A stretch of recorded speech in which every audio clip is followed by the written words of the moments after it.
দর্শক বন্ধুরা, আজ 28শে আগস্ট শুক্রবার গতকাল রাতে আমেরিকার সংবাদ সংস্থা এপি একটা রিপোর্ট বের করেছে। সেই রিপোর্টে কথা বলেছেন দুজন কর্মকর্তা, একজন ন্যাটোর আর একজন আমেরিকার নিজের। দুজনের কেউই নাম প্রকাশ করেননি।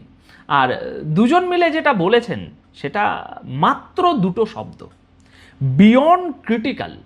মানে সোজা কথায় সংকটের সীমাটাও পেরিয়ে গেছে। তাহলে কিসের কথা বলছেন তারা? ইউরোপে আমেরিকার পেট্রিয়ট মিসাইলের গুদাম। দেখুন, আজকের এই দিনটায় একটা হিসেব মিলে যাচ্ছে। ইরানে হামলা শুরু হয়েছিল 28শে ফেব্রুয়ারি, আর আজ 28শে আগস্ট, ঠিক এই 6 মাস। এই 6 মাসে আপনি একটা প্রশ্ন বারবার শুনেছেন, যুদ্ধটা থেমে আছে কেন? কাল পর্যন্ত এর উত্তরে বলা হয়েছে এটা ট্রাম্পের নতুন কৌশল, এটা ধৈর্যের খেলা, এটা নভেম্বরের ভোটের হিসাব।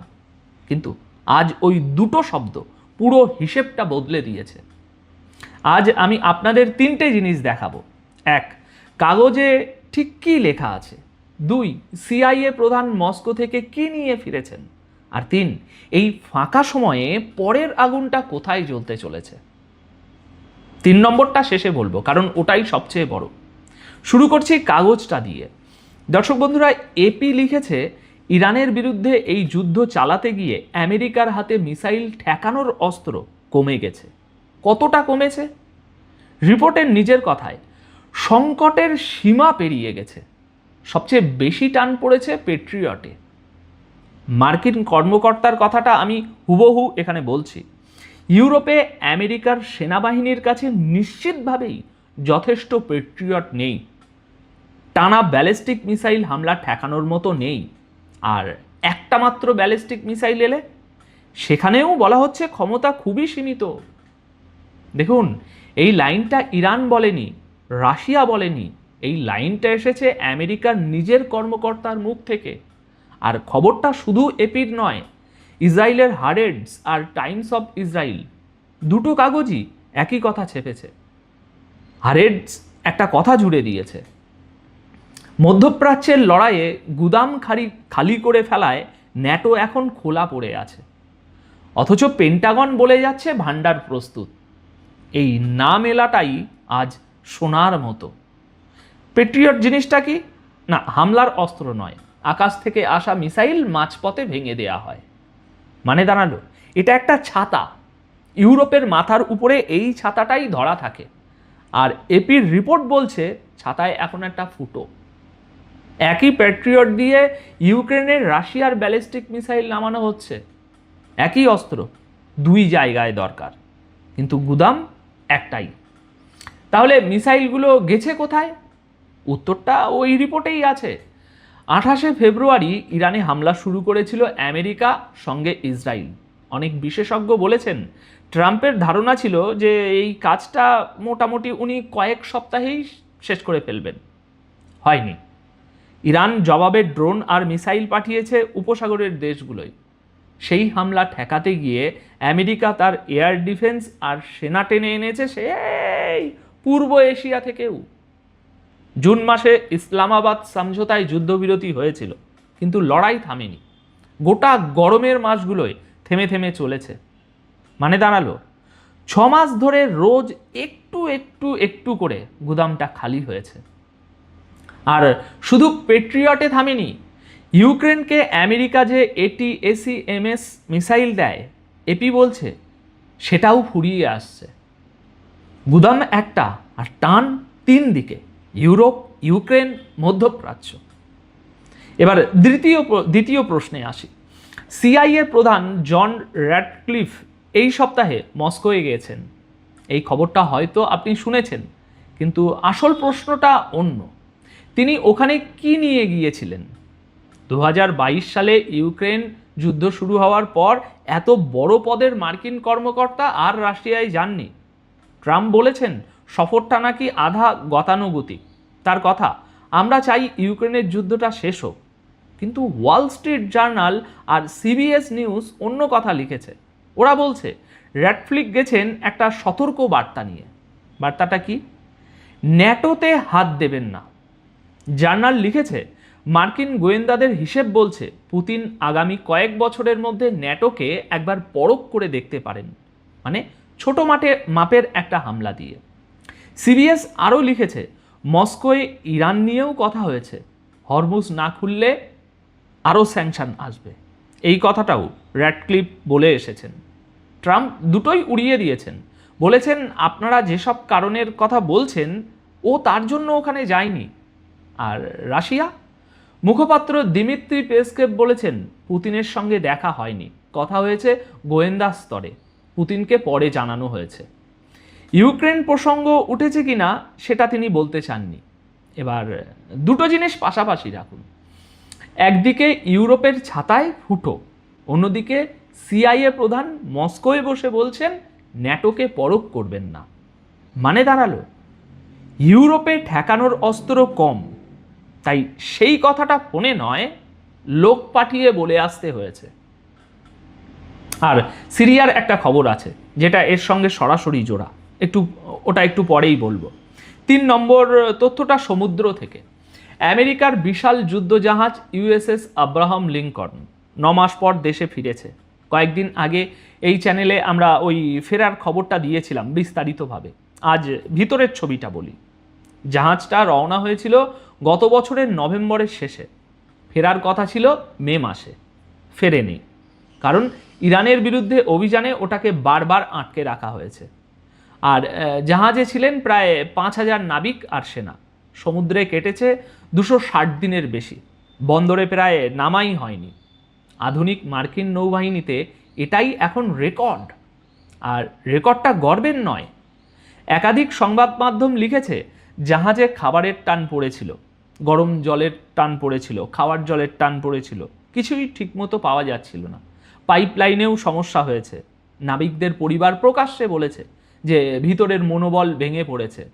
লিঙ্কনের জায়গায় এসেছে আরেকটা যুদ্ধজাহাজ ইউএসএস জর্জ ওয়াশিংটন। দুটো তারিখ পাশাপাশি রাখুন। ফেরার কথা ছিল মে মাসে, ফিরেছে আগস্টে।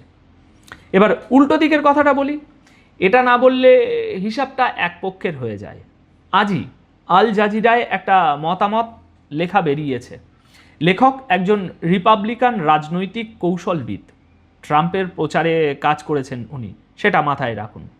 তার বক্তব্য, 6 মাস পরে ট্রাম্পের কৌশল কাজ করতে শুরু করেছে। তার যুক্তি কি? তিনি লিখেছেন, হরমুজে ইরানের নিজের ঘোষিত পথ দিয়ে এখন অল্প জাহাজই যাচ্ছে। জাহাজ চলাচলের হিসাব রাখা সংস্থা কেপলারের তথ্য বলছে 80% বেশি পারাপার এখন অন্ধকারে, নয়তো অজানা পথে। তিনি আরও লিখেছেন যে নাতাঞ্জ, ফর্দো, ইস্পাহানে এই যে হামলা হয়েছে, সেই হামলার পরে ইরানের পরমাণু কাজের একটা বড় অংশ নষ্ট হয়েছে।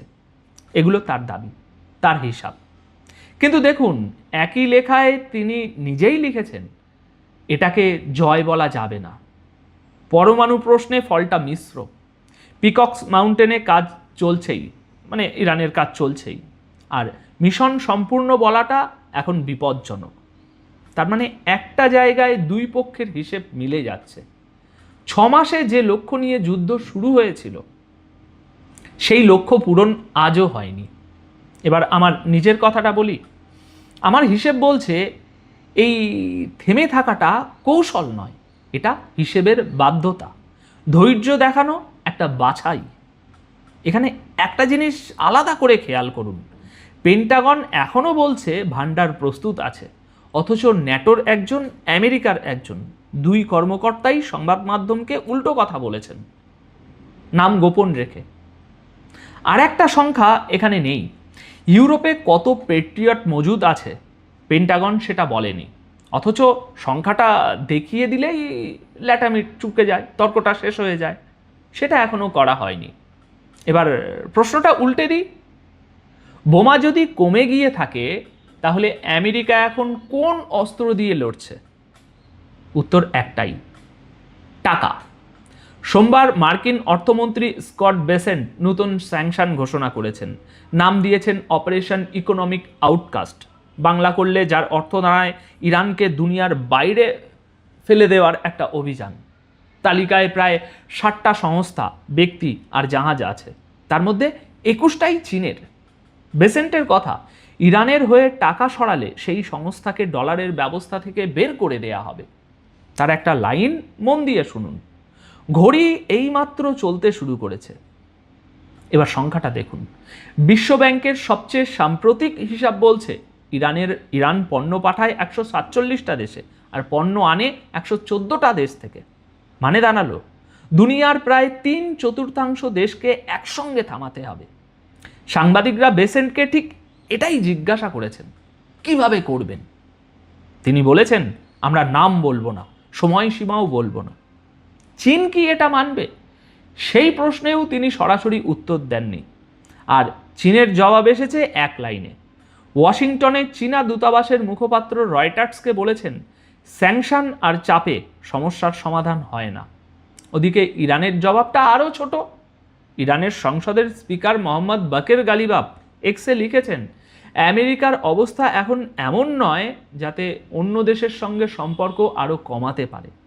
এটা তার দাবি। কিন্তু দাবিটা কোথায় গিয়ে বসছে খেয়াল করুন, ঠিক ওই পেট্রিয়টের খবরটার উপরে। এবার আসি হরমুজে। মঙ্গলবার ট্রাম্প নিজের ট্রুথ সোশ্যাল হ্যান্ডেলে লিখেছেন, হরমুজের আন্তর্জাতিক জলসীমা থেকে সব মাইন সরানো হয়েছে, নয়তো ফাটিয়ে দেওয়া হয়েছে। নতুন মাইন বসালে সেই জাহাজ সঙ্গে সঙ্গে ধ্বংস করা হবে সেই জাহাজকে। তিনি আরও লিখেছেন, মার্কিন স্পেস ফোর্স প্রণালীর প্রতিটা ইঞ্চিতে নজর রাখছে, সঙ্গে ইরানের পিকক্স মাউন্টেনেও। এবার এখানে একটা জিনিস লক্ষ্য করুন, তিনি বলেননি যে কতগুলো মাইন সরানো হয়েছে বা ফাটানো হয়েছে, সংখ্যাটা নেই। আর ওদিকে ইরান কি করছে? ইরান হরমুজের জাহাজ চলাচল দেখার জন্য নিজেদের একটা কর্তৃপক্ষ বসিয়েছে। তারা রবিবার জানিয়ে দিয়েছে, ইরানের নিয়ম না মানা যে জাহাজ পার হবে পরের বার তার পারাপারে বাধা আসবে। আর বৃহস্পতিবার ইরানের নিরাপত্তা পরিষদের প্রধান মোহসেন রেজাই লেবাননের আল মানার টিভিতে বলেছেন, হরমুজ খোলার শর্তের একটা তালিকা তৈরি হচ্ছে, সেটা যাবে মধ্যস্থতাকারীদের হাতে। শর্তের একটা কি? এই অঞ্চলে সমস্ত যুদ্ধ বন্ধ করতে হবে। ওমানের সঙ্গে ইরান একটা পারাপারের পথও ঠিক করে ফেলেছে। রেজাই বলেছেন, আমেরিকা শর্ত মানলে জাহাজ প্রণালীর মাঝখান দিয়ে যাবে ইরানের ঠিক করে দেওয়া পথে। আর যারা মধ্যস্থতা করছেন তাদের একজন এই মুহূর্তে তেহরানেই বসে আছেন। কে? কাতারের প্রধানমন্ত্রী। মানে দাঁড়ালো হরমুজ কবে স্বাভাবিক হবে সেই সিদ্ধান্তটা এখনও তেহরানের হাতেই আছে। আজ 3টে আলাদা জায়গার কথা বললাম, 3টে আলাদা ঘটনা, আলাদা খবর, কিন্তু ছবিটা একটাই।